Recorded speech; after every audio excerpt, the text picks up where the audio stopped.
মাননীয় সদস্য, এক মিনিট মাননীয় স্পিকার, আমরা এমনি সুযোগ পাই না, সুযোগ দেওয়া হয় না। ঠিক আছে, আমরা কবে ট্রেজারি ব্রাঞ্চে যাব, 45 মিনিট ধরে কথা বলবো, অবশ্যই বলবো, সেদিন অবশ্যই ইনশাআল্লাহ আসবে। মাননীয় সদস্য, আপনি একটু শেষ করুন দয়া করে। জাস্ট এক মিনিট মাননীয় স্পিকার, 25 ধারায় রয়েছে, যে বিধিতে মামলা হয়েছে 25 ধারায় রয়েছে যৌন নির্যাতন করা হইলে, সংক্ষেপে বলছি, তাইলে এই ধারায় মামলা করা হবে।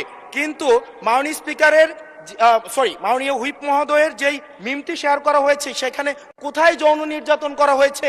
এখানে একটা মিম শেয়ার দেওয়া হয়েছে, যেখানে দেওয়া হয়েছে তিমি মাছ সবাইকে সার্ভ করা হচ্ছে। এবং এই ধরনের মামলায় আমাদের এই অভ্যুত্থান পরবর্তী সময়ে বিরোধী দল মতকে দমন নিপীড়নের জন্য গ্রেফতার করা হচ্ছে এবং জামিনও দেওয়া হচ্ছে না। এবং এইখানে কোনো ধারায় 25 ধারায় সাইবার নিরাপত্তা যেটা আইন এই সংসদে পাশ করা হয়েছে, এই আইনে কূটনীতির জন্য বা রাজনৈতিক স্যাটায়ারের জন্য আমাদের মামলা করার কোনো বিধান নাই।